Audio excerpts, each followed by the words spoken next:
gains rather than hope in our brains. We cannot be all that God has meant for us to be. WTCN TV continuously strives to bring you the best possible television entertainment and information.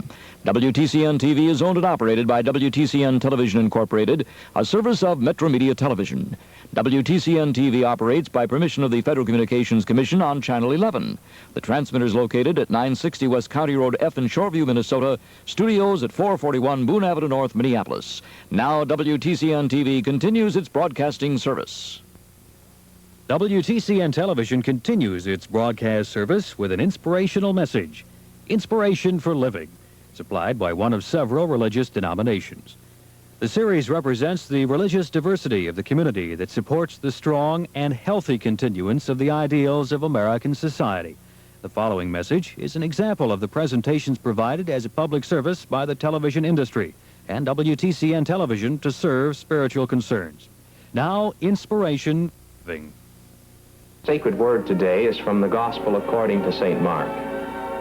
And it came to pass in those days that Jesus came from Nazareth of Galilee and was baptized of John in Jordan. And straightway coming up out of the water, he saw the heavens open, and the Spirit like a dove descending upon him. And there came a voice from heaven, saying, Thou art my beloved Son, in whom I am well pleased. And immediately the Spirit driveth him into the wilderness, and he was there in the wilderness 40 days, tempted of Satan, and was with the wild beasts, and the angels ministered unto him.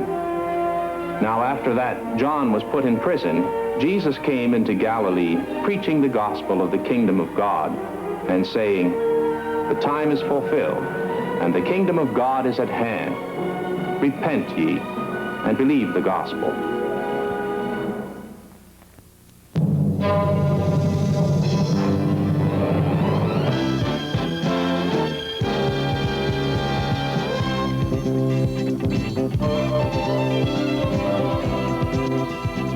Good morning and welcome to What's New. My name is Nancy Nelson. Normally sitting next to me is Warren Martin, my co-host. Warren is in Scandinavia. I guess maybe it's Copenhagen today. I'm terribly envious, but I would like very much to have you sit down for the next hour and enjoy our show.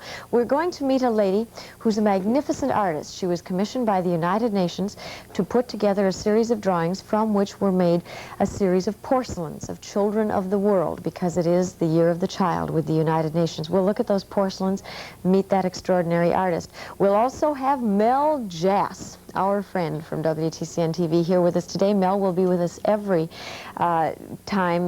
day during this particular time, because he's going to be talking about Operation Foster Parents, a program that tries to see to it that children who must be placed in foster homes have good homes, and perhaps it's something you'll be interested in. Then we're going to talk about weather language. A man has written a book about it, and here in Minnesota we are amazingly affected on a daily basis by our weather. All this week on What's New, we've been telling you that, of course, we're new here at this time, because What's New used to be on at 11:30 every day, now on at 5 o'clock in the morning. Awful early, but we happen to know already that you're out there, particularly many of you in the rural areas who are up having begun your workday. Of course, at 6 and 10 o'clock we have had a lot of new faces this week on WTCN from our News Center 11 and our news team. One of the people you've seen a lot of, and we'll see a great deal more of in the future, makes up part of that new news team. Her name is Janet Mason, and thanks for coming. Thank you for inviting me. It's fair to tell them that you and I are not really up at this hour. They might be up, but you and I are tucked in bed somewhere, having taped this the day before. Where are you from, Janet? I'm originally from Mason City, Iowa. That's not too far away from Minneapolis, about 2.5 hours south of here. But I've been living in Wausau, Wisconsin for the last 2.5, 3 years. Working there? Right, for the CBS affiliate. We don't say that. I know that we've got one in this town, but we don't even say that, do we? What made you decide you wanted to come to Minnesota? Was this a better opportunity, career-wise? Well, of course. Wausau, the area is about 60,000 people in the metro area, so jumping to, what is 2 million? Yes. Something like that is a big jump. And it's something that I've always wanted to do. I've always wanted to live in Minneapolis, and now I'm here. One of the things that I have learned in the last, I suppose 2 weeks, I've never been very much a part of a big newsroom because that is not my training. And so just kind of standing around and watching all of you people, it's not glamorous, but it's terribly hectic and very pressured to work in a newsroom on a day-to-day basis. People get the idea that when they see a reporter or an anchor on the TV set, they're only working for that 10 minutes, 15 minutes. But actually, you're spending the whole day gathering your news, writing it, editing it, and whatever. And it takes a whole day to put together a story. And it's not go to a story, get it all done. Sometimes you have to run around to several different places to track down the people that you need, to get the footage that you need. So it's not an easy job. People think it's glamorous, maybe it is, but it's not an easy job. It seems terribly hectic, and of course, the things that we don't think about when we see that minute or a minute and a half piece on the 6 or 10 o'clock news is that you may have had 8 or 10 minutes of film that you had to edit and cut down and get the right answers and write all the lead-ins, and that's very time-consuming. Right, and there are so many people involved. You not only have the reporter, the photographer, you also have the editor, and you have other people like the producers who are in the newsroom deciding where they're going to put these stories in a given newscast. And you have the TV directors, the audio people, and there are so many people that are involved in a newscast that are, quote, behind the scenes. Is this experience very different than Wausau? Not really, I don't think so. In Wausau, I maybe would have to do 2 or 3 stories a day. Here it's usually 1 or 2. And there's not more traveling involved. The only thing is you're traveling more in the metro area. There's more traffic jams and whatever like that. But to me, it's not really that much different. There's maybe more pressure because there are more viewers, more people watching. What is it that someone your age, of your specific talent and attractiveness, wants out of this business? To do a good job, to get the idea or the feeling that what you're doing some good out of it. I know some people get off on an ego trip type of experience, but I'm not one of those people. You know, it's hard for people to believe that, but I really would not be upset if I, left the news business in 2 or 3 years. I would not be that upset. There are a lot of people who could never leave, who have tried to leave and always come back because they need that. We have someone else coming. Yeah, this is Glenn Burns. We didn't mean to interrupt you in the middle, but Glenn, you've already seen. Hi, kiddo. Hi, how are you? Glenn is our new weatherman, and actually we're going to keep you because we're going to be talking with an author of weather language in a few minutes. We were asking what is it somebody wants out of this business, and Janet said just mostly to tell people what's going on. What do you want out of it? Well, I'm in a different position. I tell people what they would like to know, I would assume, because weather, I don't care what you do, it's going to affect somebody some way, whether it's dressing the kids to go out to school in the morning or planning an evening, or that's what you have the responsibility of doing, and you have an accurate situation where you can relate someone else's story. My interpretation is sometimes guesswork, and it sometimes gets you in trouble, but that's the business. Janet's more used to our Midwest weather, but you're not at all. No, in fact, when I left a month ago from Palm Beach, there was an 80-degree temperature difference, so. Palm Beach, Florida. You were born and raised there? No, I was born in New York, but lived most of my life down there. And so you really have thin blood. Oh, absolutely. It's got to thicken up a little bit, but this is one of the most beautiful areas of the country I've ever seen. I know a little bit about your family, but they don't. Why don't we brag about them a little bit? My family? Well, I have a wife, Susan, and a daughter who is 16 months old. Her name is Kimberly. And a nice Irish setter who is 6. That's what Nancy really wanted to know, the Irish setter. Of course, the Irish setter. Well, the whole family had to transplant. Do you have a family, Janet? Are you a single person? I'm a single person, soon to be married. Are you? Yes, in May. Is your fiancé a Twin Cityan? No, but he will be. You certainly work fast if he is. Where is he now? In Wausau, but he'll be here shortly. Is he in this business as well? Yes, but I think he's getting out of it. He's not really on the air end. He's more on the ownership end. So. Now, isn't that interesting? 2 years ago, we never would have talked to a lady who's about to get married whose fiancé was coming to the city in which she works. That's unusual. Yes. Well, it's not unheard of today, however. He's going where your work is as opposed to your staying where his is. Good things. Welcome to the Twin Cities. Thank you. Nice to have you here.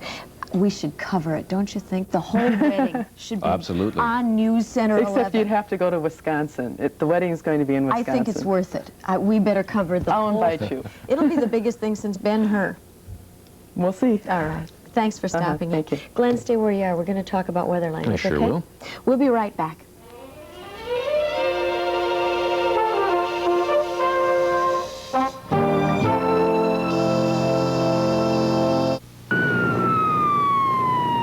One out of every 3 Minnesotans will be hospitalized this year. Minnesotans depend upon their hospitals for high-quality care. They enter the hospital for many different health problems ranging from cancer to emergency care. Lives are being saved 24 hours a day, 365 days a year. Hospitals help people get and stay well. Minnesota has the second longest life expectancy of any state in the nation. Minnesota hospitals are national leaders in establishing cost savings programs. They voluntarily comply with annual budget reviews. Last year, hospital efforts to control costs and a statewide rate review program saved Minnesota patients $25 million. Minnesota hospitals purchase supplies and drugs jointly and use shared laundry and printing services. These voluntary efforts are saving millions of dollars, too. Your Minnesota hospitals, responsive to health care needs and care dollars. This message has been a public service from the Metropolitan Hospital Information Center. I'm Stuart A. Lindman with a special message for elderly citizens of Hennepin County. You perhaps know that in times of medical needs and emergencies, Medicare will not pay for the replacement of the first 3 pints of blood. But did you know that Mayo, the Minneapolis Age and Opportunity Center, advocate for the aged, will provide those first 3 pints free if you can't afford to pay for the blood or are alone and have no one to supply or replace a blood donation? This announcement is for seniors of Hennepin County. If you're in need of blood, check with Mayo, 874-5525. And by the way, if you're an adult who can donate blood, there's a continuing need for blood in the Mayo account. Please help. Call the Minneapolis War Memorial Blood Bank at 871-3300 and make an appointment to donate blood for our seniors, but do it now.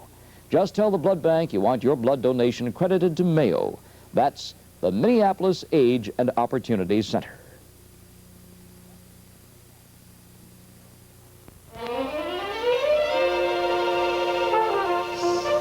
You've already met Glenn Burns, our weatherman. Next to me now is Bob Kurtz, our new sports director. How are you? I'm fine. I'm got my I love it. He trusty comes little with props. 5-wood.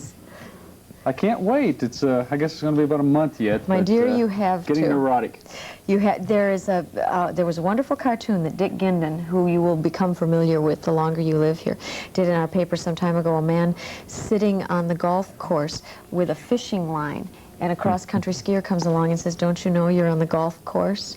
Assuming that he was ice fishing, and you had to be there and know that. Where are you from? I came here from Denver, Colorado. I'd been in Dallas prior to that, but I'm kind of a Midwesterner. I went to Yankton College and Drake and Northwestern and was in Chicago for a while. So you can remember the weather. I can remember winter. The great thing about winter was the anticipation of spring. Yes, You have such a great appreciation of when the little grass comes up there and the fairways are green and everything. But I'm really excited. This is a tremendous sports area. It is. It's got to be one of the best in the country, not only with the professional sports, the great enthusiasm there is for high school and collegiate sports. It's just a nice place to live. It really is, super. and I think you'll both find that. Julius Fast is with us as well, and he has written a book called Weather Language. Formerly, he had written a book called Body Language, which of course an awful lot of people became fascinated with. And now you tell us that we are amazingly affected by weather. Yes, yes. One of the things that I said when Bob sat down... Even in sports. Yeah. You know, during the Mexican Olympics, they found some very fascinating things. They found that people from outside of Mexico, from the United States, who went up to that altitude, Mexico City is above us, above sea level quite a bit, were able to perform much better in short runs and poorly in long runs as compared to the Mexican athletes, and they never really found out why. There was a moment that happened in the Mexican Olympics that may never happen again with Bob Beamon and the long jump. He long jumped 29 feet, which the record at that time was 26.8, that Jesse Owens had set years before. And you know, to break a record like that would be like running a mile in 3 minutes, or it's just inconceivable to break it that much. And that was a moment that they said that it's a record, one, that may never be broken, and it's a moment that may never be repeated again, because they put all the his own biorhythms together with the altitude and everything. Yes, I was going to say the altitude is probably the air pressure at that altitude is the thing that probably had the greatest effect on it. And now every night Glenn is telling us that if we're lucky it won't snow. Right. Well, I've been studying that too, and it so happens that couples get into more arguments when there's a cold front approaching and when the weather gets kind of blustery. You read my book. Well, I've read a book, I think it was by Dr. Robert Mills, and they also did a study in England. Yes, I used his book. He's quite a well-known biometeorologist. I used it as part of the reference work for this. They had a test with students in England, I believe it was, and there was a big electrical storm outside. Right. And the kids that took the tests, the scores were so much higher than I guess they were normally. With the electrical storm. I guess it produces some kind of negative ions. Well, it produces electromagnetic waves, lightning and thunder, and these have an effect on us in many, many ways. They have an effect on performance. At the Berlin Auto Fair a while back, they had a booth where drivers tested their reaction time, their response time, and they found that there were certain days when they did poorly, just miserably, and other days when they did well, and they finally related it to fronts passing over. When a front passed over, they did poorly. Then they also found that electrical storms influenced performance. The trouble with hearing this is that in Minnesota we are such victims of the weather that knowing it doesn't mean we can do anything about it. Knowing it always helps because, you know, just on a simple personal basis, if you're weather sensitive and your wife isn't, you're going to drive the hell out of her with all your complaints and your, you know, I feel this, I feel that, your aches and pains. And unless she understands or he understands that these are related to the weather, it can get very tense and tight between a married couple. But if you know that a weather front is causing it or a thunderstorm is causing it, then you tend to overlook it, because one thing about the weather, it will always change. That's crazy. I mean, I can't imagine starting to have a fight with Bill saying, wait a minute, it's just the cold front coming in, we won't. Well, it is worked. Isn't that funny? It's worked for my wife and for me since I started the book. She's humidity sensitive, and she goes out of her mind at the slightest touch of humidity, and I can't sense humidity. She's a Minneapolitan. Our humidity is devastating here. How did she? Maybe that's why she got away from the city. What about people in sports, the people that Bob sees and works with now? Well, to get back to this Olympic thing, wherever a sportsman works out, the weather has a profound effect on his performance. What would be really wonderful from the Olympic point of view is if we could send our performers to the country where they're going to perform for 3 or 4 weeks before the Olympics take place and let them do their training in that particular climate, weather, and altitude. The expense would be too much. The United States Olympic Committee, though, is aware of this, and you know what they've done now is started to create training sites. They have one in Colorado Springs because to match the. Well, they have one up in the Northwest, which would be a different type of climate. They have one Colorado Springs. The altitude is around 5,000, 6,000 feet, and as a consequence, it's better to train long-distance runners. Frank Shorter's in Boulder, Colorado, trains for the marathons there and so forth, because if you can run in the thin air, boy, when you get down sea level, you feel like you can run forever. But there are other interesting things that happen when you come up to a high altitude from a low altitude, like football teams that come to Colorado to play the Broncos. The fourth quarter always is very difficult for them, because by the time the fourth quarter comes around, they're just totally exhausted. But you know, there must be techniques of overcoming this. During World War II, the Air Force decided to try and train pilots to breathe at rarefied atmospheres in case the oxygen system or the pressurized system failed. And they gave them breathing exercises, taught them very deep inhalation techniques, and they sent a guy up with a crew. And when they got to a certain altitude, they took off the pressurized thing, and he breathed perfectly. He piloted the plane. The rest of the crew passed out. One guy who remained masked up was able to get them back. But he was able to perform at an altitude that just caused other people to lose consciousness, and he did it simply by training to breathe very, very deeply. The thing I like about high altitudes is you can hit a golf ball so far. Can you? Oh, yes, they say 11%, but Well, it seems like you hit 11% further, but it seems like you can hit it further than that. gravity.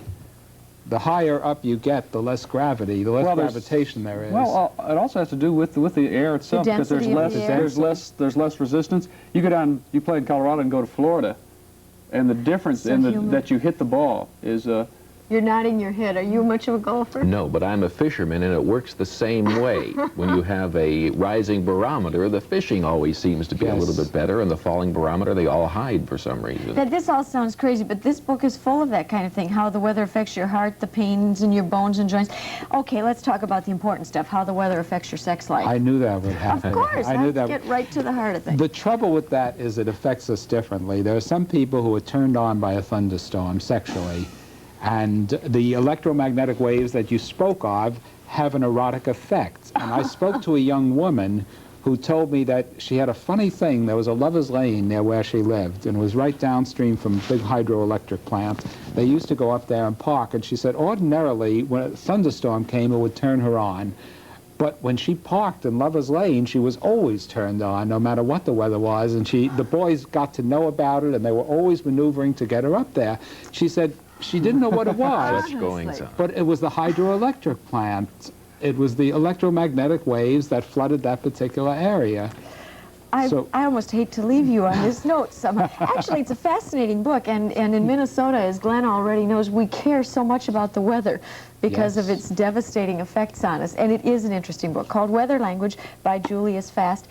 Look for at 6 and 10 every night, Glenn Burns and Bob Kurtz. Thanks for coming in. Nice to see you. Welcome. And thank you, Mr. Fast. Come and see us again, won't you? I would love to. Thank you, sir. I'll bring my wife next time. Do that.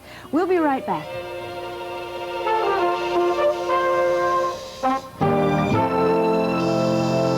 Guess what? It's Girl Scout cookie time again. Girl Scout cookies like Girl Scouts come in all shapes, sizes, and colors. Like chocolate chip, shortbread sugar cookies, chocolate mint cookies, cheddar cheese crackers, chocolate vanilla creams, and peanut butter creams. To order your Girl Scout cookies by phone, call this number now.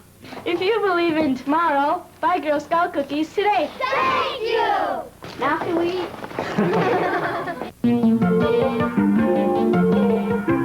Attend the University of Minnesota the convenient way, through television independent study. Watch 10 half-hour programs on public television, follow along in the study guide, and read the texts. Then complete the examinations, and you'll receive University of Minnesota academic credit at home. For registration and information, telephone 612-376-4925 during business hours.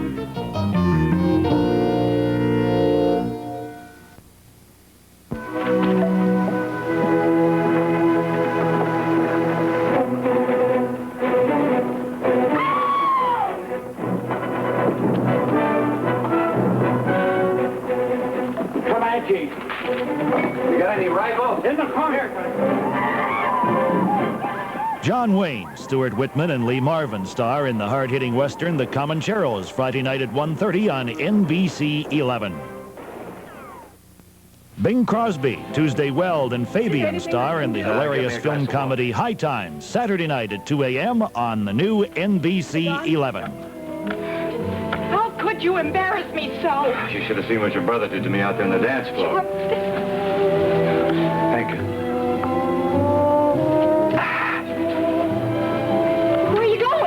I have to dance with the judge. With the judge?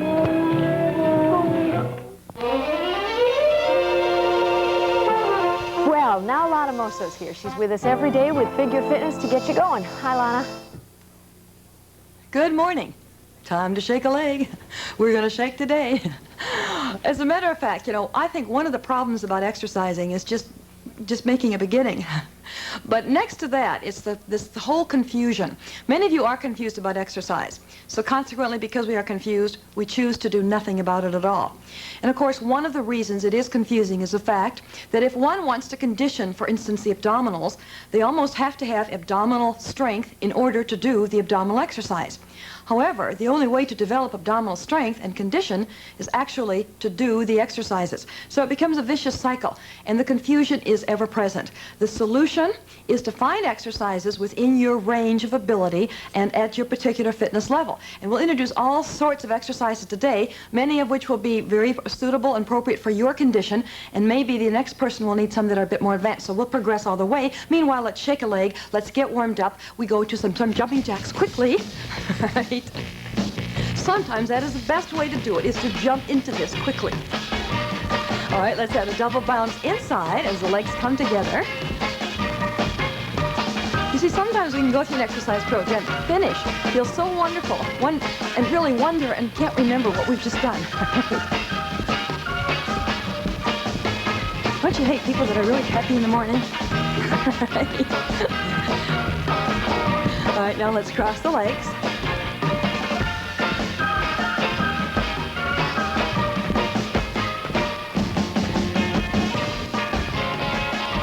Okay, now to help solve this confusion, let's get right to the floor, which is always a good place to begin abdominal exercise.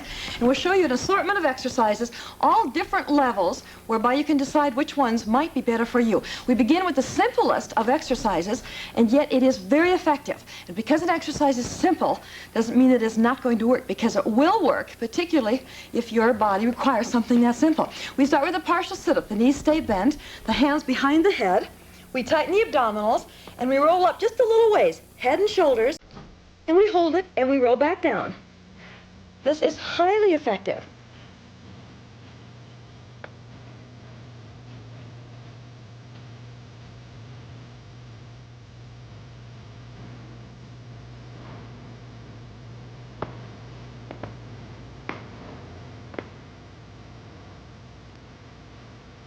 And now if you want to be challenged more, we do it a bit faster.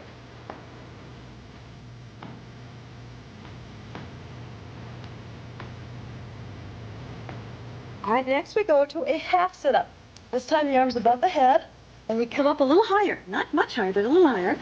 Keep those arms forward. We hold it, we tighten the muscles, and roll back.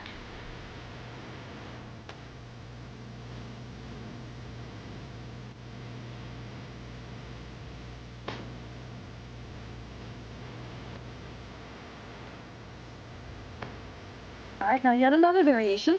It's a half sit-up, but instead of coming forward, we actually twist. We try to reach those hands to the side, and then we roll back and repeat it to the opposite direction, to the left.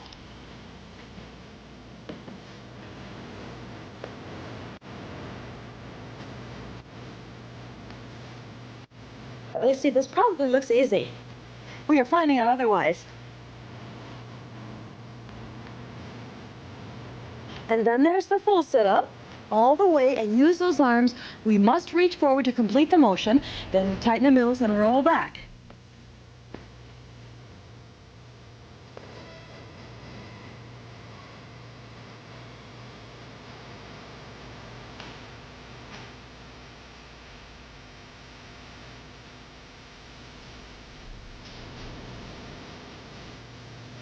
All right, and we continue still with more abdominal exercises, and hopefully you're finding one of these that might be right for your particular abdominal strength or lack of strength.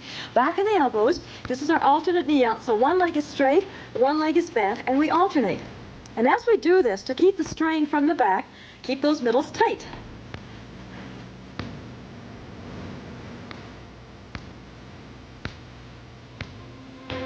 This exercise, in contrast to the other ones we just did, will work more of the lower abdominals, and you need both of those areas work to slenderize and tighten up.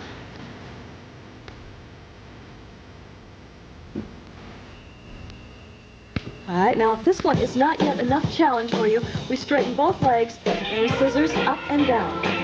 Oh, this is good. Well, so much for some good abdominal exercise. We've got lots more good exercise tomorrow, so catch us then. Bye-bye. Have a good day.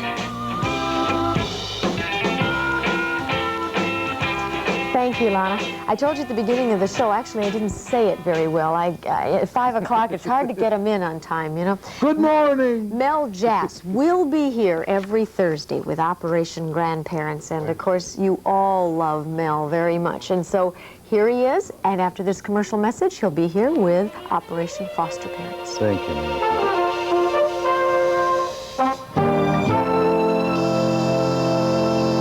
Hello, I'm Tom Brokaw, and not surprisingly, I think that today is an excellent way to start you off every weekday morning, Monday through Friday mornings at 7 here on the new NBC 11. Jane Pauley and Gene Shalit and I will be here along with Floyd Kelber and Bob Ryan with the news and weather. Plus, we'll have the rest of the Today team taking a look at a wide variety of subjects every Monday through Friday morning here on the new NBC 11, serving Minneapolis, St. Paul, the Twin Cities of Minnesota. Hello, I'm John Chancellor with some words of welcome for the new news staff at WTCN TV. We are pleased to have WTCN join the roster of NBC-affiliated stations. We understand that great efforts have been made to make the WTCN news staff competitive in a very competitive part of the world. The Twin Cities have always been known for the quality of their politicians and the excellence of their journalists. So good luck to Jim Dyer, Glenn Burns, and Bob Kurtz and the new NBC 11 news team. The FBI has needs for females, blacks, Hispanics, American Indians, and Asian Americans for special agents. You must be 23 to 35, a college graduate with an accounting, law, or science degree, or fluency in a foreign language, or perhaps 3 years success in a responsible work position.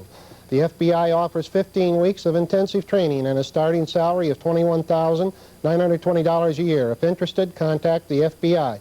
Call 339-7861. I'm a wisp of smoke. I started here from a fire in your basement. I could sneak up on you, and before you knew it, a smoke detector. Maybe no one will notice me here in the living room. This time I'm in the hallway, and you're asleep in the bedroom. Oh, I'll never amount to anything if you have smoke detectors in the house. And that's a good idea, don't you think?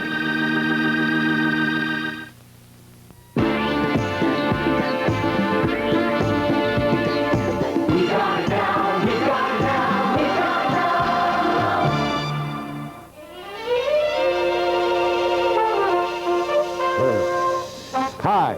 Every Thursday morning, the most beautiful time of the day, it'll be my opportunity to salute our foster parents of the week, a chore that I've been doing, for about 18 years now.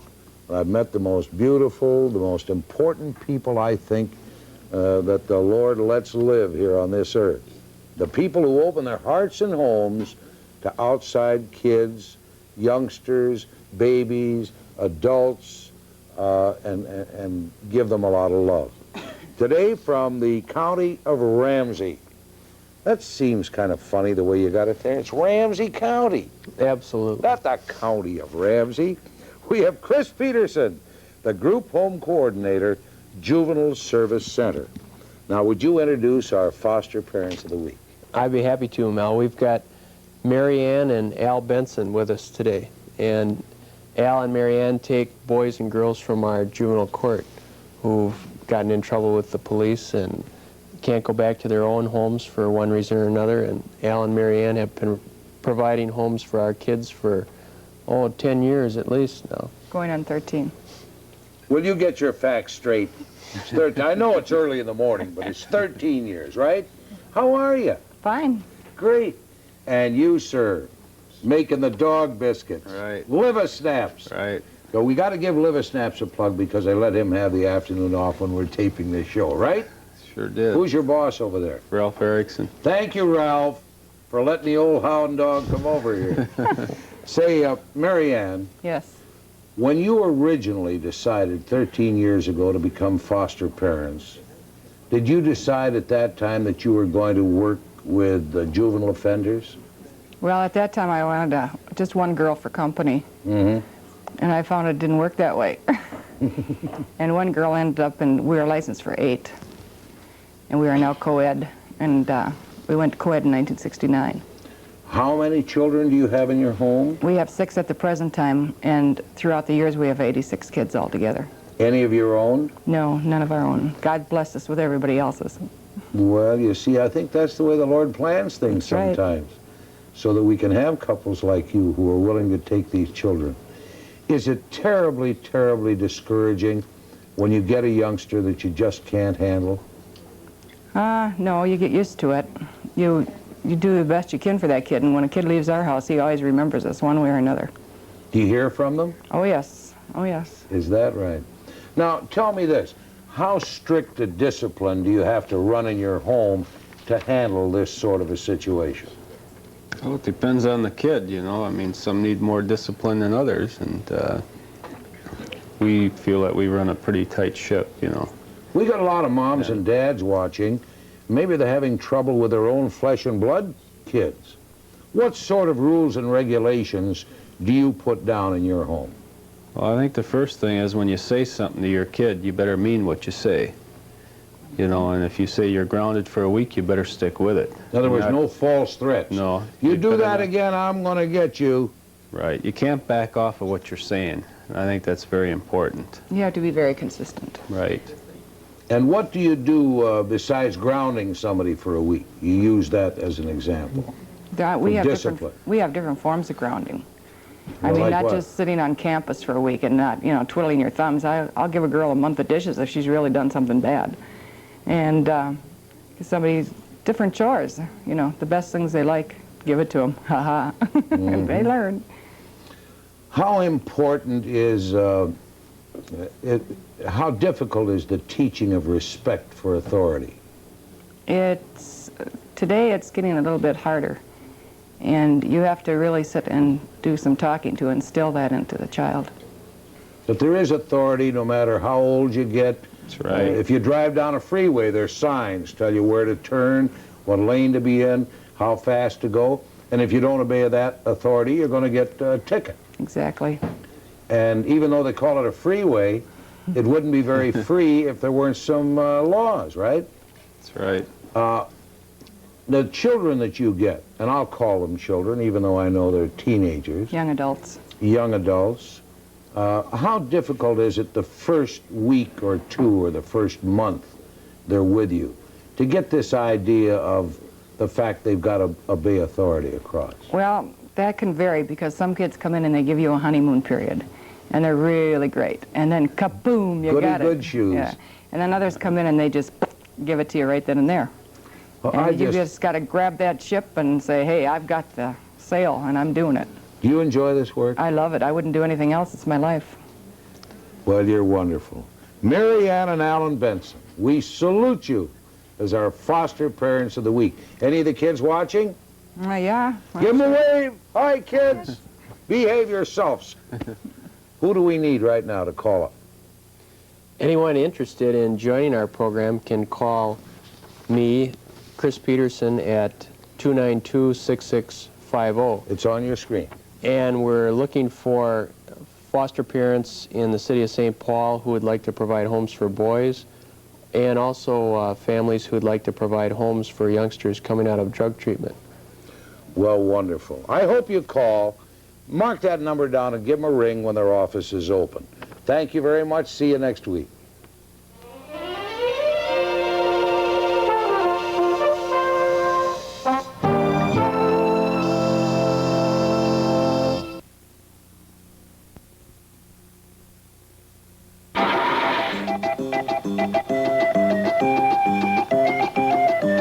Well, reading's really fun and it's interesting. It gives you information on other people.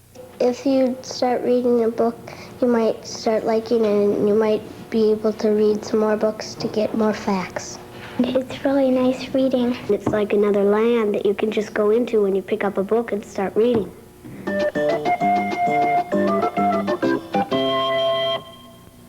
I'm Stuart A. Lindman. I bring you Sound Off 9 times a week on WTCN TV. Sound Off was designed many seasons ago to give TV viewers a chance to use television to broadcast their thoughts and persuasions on any subject. Sound Off is free. You can write to Sound Off on any subject. We'll not edit your letter. Your message will be broadcast as you write it. Make a note of this address, keep your message to 1 minute of reading time, and sign your letter. Sound Off letters are broadcast 9 various times during the week here on 11.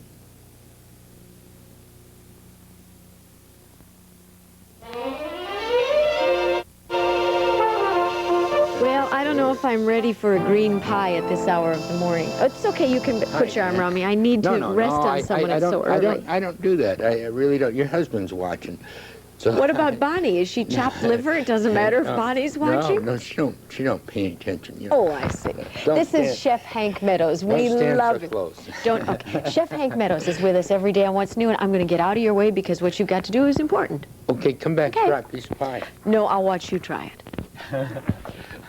Oh, no, I never eat my own food. Are you kidding me? Hey, good to see you this morning. You know, I'm making a little different pie, but this is so great, and it tastes so good. It's so very simple that anybody can do it, the kids, anybody.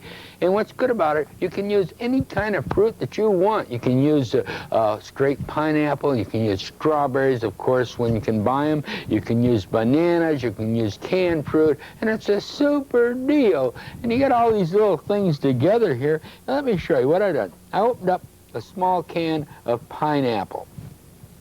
And I just taken and squeezed all that, and the reason I squeezed the juice out beforehand, I got all this juice in there, is to keep, I had it one pear, so I cut the pear up in there.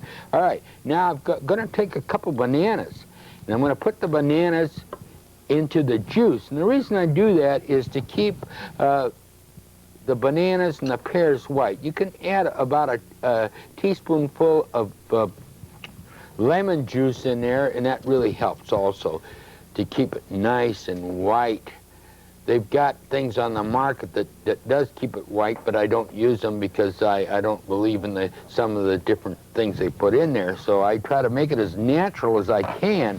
Now, I have my 2 bananas in there and I have 1 pear. And I just mix it around in that juice to keep it nice and white. Now, over here, I had some grapes left, and I had some blue and green, and I had some mandarin oranges. But if you get the canned mandarin oranges, they really work beautiful because that juice really keeps your apples and your bananas more white than pineapple. It's got more acidity in there. Now, what I'm going to do, now that I have these things all marinated in here to keep them white, I'm just going to take and pour that juice, which is about a half a cup of juice, and I put it into my pan, and I want a cup, so since I only have a half a cup, I'm going to add a half a cup of water. And I'm not trying to make this complicated for you because it's very simple.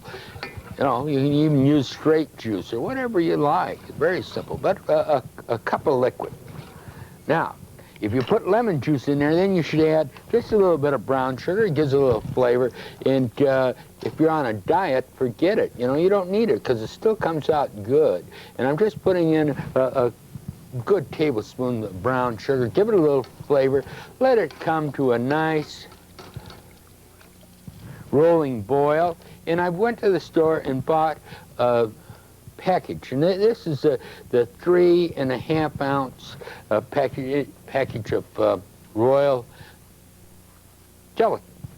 Now, as soon as that comes to a boil, well, that's waiting to come to a boil because it has to really boil. If you don't get it to boil, you're going to have problems. Now, I'm going to take my orange, which I have sliced. You can use the mandarin oranges. I'm just going to put this in it. Not necessarily you can put this any way you want.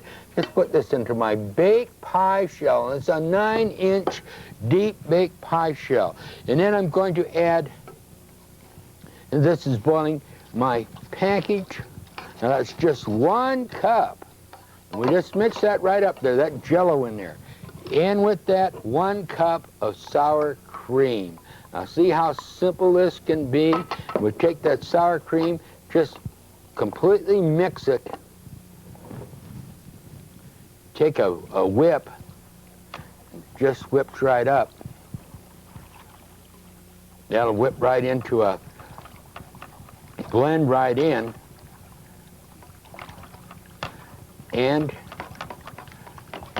you don't think it will? Yes, it will. It absolutely will. It just, you get all the lumps out. That's the big thing. I don't know if I got a time to get every lump out, but yeah, they're coming all out. But it takes a minute to whip that in there. And of course, I'm using a wooden fork because it's a Teflon pan. If you do it in a bowl, it just really goes real great. Okay, now that we have that all in there, I'm just going to quickly add all this together. Pour this over there. mix it all in, and then I take and put this into my pie shell. And like I say, it all depends what kind of fruit that you'd like. You can use all bananas, you can use strawberries, you can use mandarin oranges, you can use all kinds of things. Now, you know that I can't get all this juice in there, so I put all the fruit in there, and then as soon as I get the fruit in, I just pour that right over, and I have some left. Now, I saved that and put that in the refrigerator. As soon as it gets cool, it'll pop in just like what I have here. Now, doesn't that look really nice? I put that in the refrigerator for about 4 hours, and then I just take a little whipped cream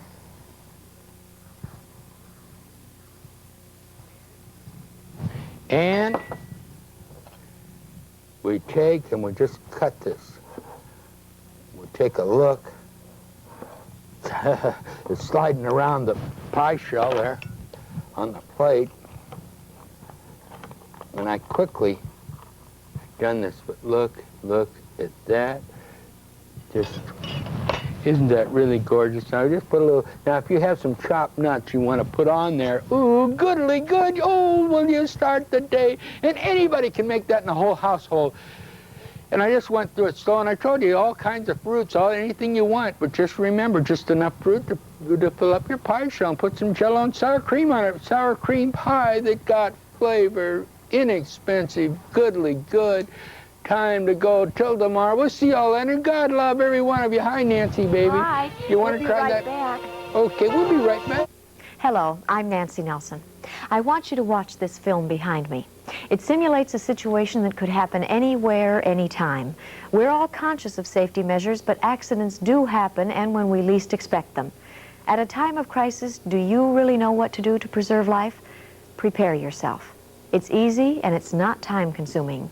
A free 3-hour course, The ABCs of Life Support, is available to you as a public service of the Office of Emergency Preparedness, Hennepin County Civil Defense, and the fire and police agencies in your community.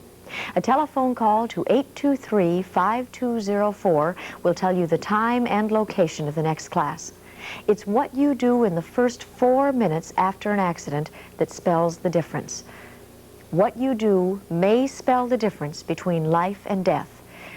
Call the ABCs of Life Saving. It's a free course, 823-5204. Hi, I'm Don Peterson from downtown Brothertown with valuable deals and lots of wheels like this model here with winter equipment, with snows, heater, AFM stereo. Here's our competition model with heavy-duty equipment and bumper guards. And here's another model with racing stripes and steel-belted sneakers. Here's another model with tinted glass and air conditioning. So to check on the perfect model in your neighborhood, contact the local Big Brother office.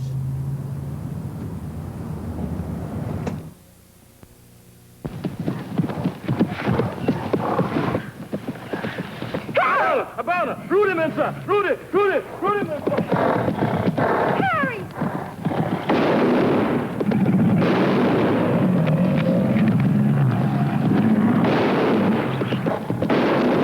Gregory Peck, Ava Gardner, and Susan Hayward star in the film drama The Snows of Kilimanjaro, Saturday night at midnight on NBC 11. My great-great-uncle, Professor Isidore Corey, wrote a famous book on economics 200 years ago. Takes 200 years to read it. Here, hold this. However, if you want to increase your EQ, my suggestion is read this, The American Economic System and Your Part in It. It's free. Just write economics, Pueblo, Colorado, 81009. Right, the American Economic System. We should all learn more about it. From the rising of the sun till the time that it goes down, the name of the Lord shall be praised. Start your day with PTL at 6 a.m. on this channel. Oh, the name of the Lord shall be praised. Yes, the name of the Lord shall be praised.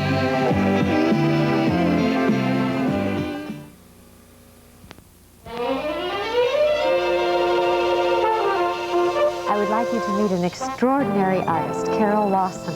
Carol is from England, and Through a series, we wouldn't call it auditions because artists don't audition, but you were finally chosen from a number of artists to do the Children for the United Nations. That's correct, yes. There were, over a period of about 3 or 4 months, about 9, 10, maybe even more artists were commissioned to submit drawings to produce this series. And mine was the one that was finally selected. So that you understand very quickly what we're talking about, 1979 is the Year of the Child for the United Nations. In commemoration of that, they decided to begin this year a series of children's porcelains. 6 will be done every year, and it could go for many years because there are 150 member nations. Right. Yes, I could be employed for life, I think. Wouldn't that be nice? Let me show you how it all began. You were asked to put together a porcelain of a country, and of course you did the artwork, and then the porcelain is made by someone else. This is the same porcelain, but from the different views. That's right, yes. I get a child to pose for me at home in my studio, and I have a lot of reference material from the research department, which is sent to me, in order that I get it exactly right, the costume and the little things that they are wearing. And this is Japanese. And that's, yes, that's the one from Japan. The United Nations had one request, that being that each child somewhere near them, it said UN. On our Japanese child, and I'll show you the actual porcelain in a moment, it's on the button. Now, because Carol is an animal lover, you have your own added touch on every porcelain. Yes, I actually was an animal artist for several years. So with a fun project like this, I couldn't resist slipping in an animal with each one.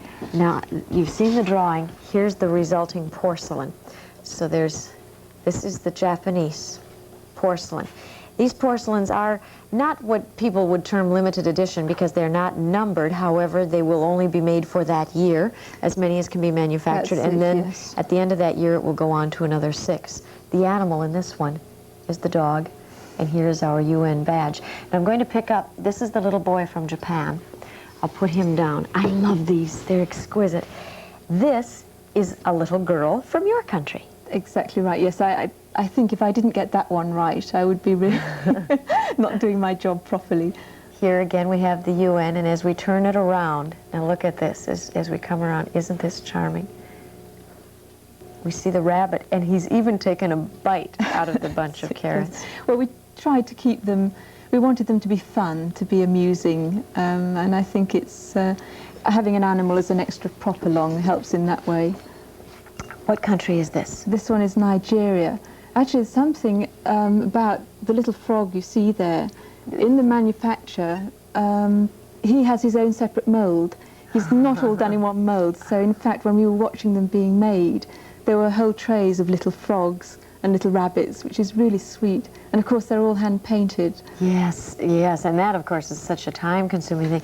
You can't see, but the UN here is along the band on the jug she carries on her head, in which the frog sits.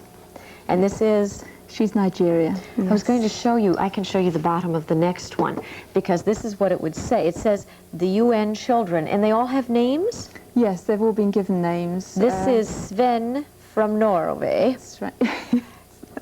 And Sven is a skier. Now, let me I love where you've put the UN here. In the snow, yes. And the little lemming. The lemming is one of my favourites, I must say. I'm very fond of him. What were the names of the first 3 that we looked at? The little boy from Japan? Let's look on the bottom. I'm not too well up in Japanese. Taro. Taro. Taro. Right. Taro. The little English girl I know is Anne. Is Anne? She's Kyodu. D-I-O-D-U. Diodu, yes. Diodu from Nigeria. Now this one you probably wouldn't have much trouble distinguishing with the French bread, the fromage cheese, the wine. Yes, and she's Yvette. From France. Yes. The UN is here on her little Adidas or tennis shoes. Yes. And the little animal, of course, this time is the cat. Aren't they beautiful? And I've got one last one to show you, and then we'll tell people how they can obtain these, because this is the first year, and there are so many porcelain collectors. I happen to be one of them, and I'm sure they're going to be interested. Let's find out his name. This is Juan from Mexico. The UN on his hat brim. You must be very happy to have rendered these as you did, flat, and to see how magnificently. Yes, I was Yes, I've never done it before. Usually my artwork is two-dimensionally produced and two-dimensionally comes out in book form or posters or whatever. So to see it actually embodied three-dimensionally was really astonishing. Here's the address: United Nations, Post Office Box 4040, Grand Central, New York 10017. Drop them a note, tell them you're interested in the children porcelains for the United Nations, and they will send you the information. They will be $40 a piece unless you buy all 6, and then they're $35 a piece. But if you write there, they will give you the information. And let me give you, this is how the 1980 ones are starting. Sneaky preview. This is just the sneak preview. Isn't that wonderful? These, of course, aren't decided on yet. They're under discussion. Just some of the ones that Carol Lawson is submitting.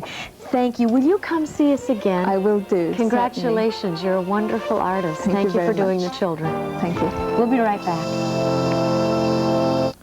Sound Off is open access to the media, open access to television for anything you'd like to share with the community. From Mrs. Gladys Schulte of Winona, Minnesota, quote, "Our American farmers are some of the hardest working people on earth.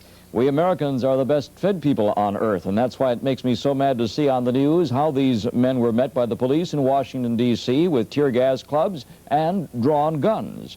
Over the years, I've seen marchers for women's rights, against abortion, for abortion, and millions of welfare recipients marching on Washington, but I have never seen any of them treated as shabbily as our farmers have been.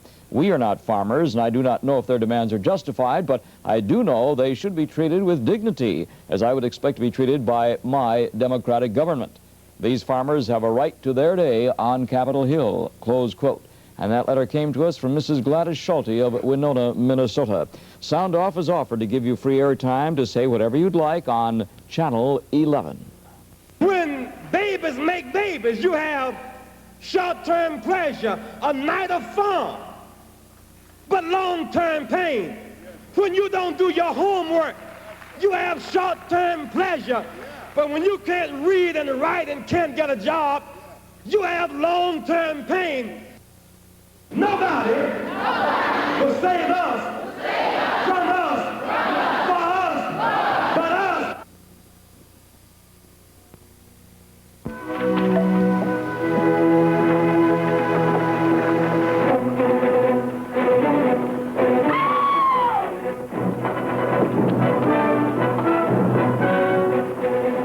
Come on, Chief. You got any rifles? In the corner.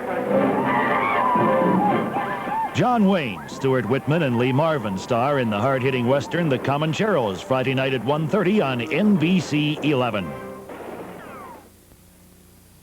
Thank you very much for joining us this morning on What's New. When we return tomorrow morning, we will have Horst with us. It may be the first time you've met him. He's been a regular on What's New for some time. Horst is a magnificent hair designer. And every week, someone from our home audience, perhaps you, writes in and says, "I want Horst to do me over." Well, they come in and they get a complete makeup do-over.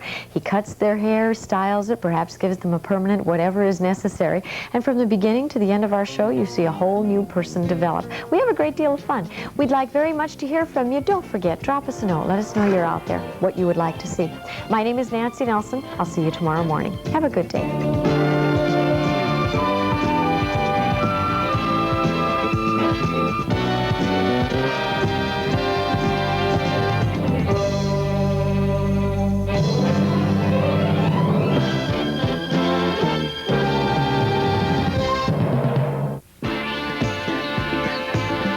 It's Different Strokes every Friday night at 7 on the new NBC 11. We've got it now. Live on Channel 11. Hello, this is Jane Pauley. We think that today is an excellent way to start your day every Monday through Friday morning at 7 on the new NBC 11. Tom and I will be here along with Gene Shalit, Floyd Calvo with the news, Bob Ryan with the National Weather Outlook, plus the rest of the Today team. Every weekday morning at 7, join us on Today on the new NBC 11. Watch The Today Show every weekday morning at 7 on the new NBC 11.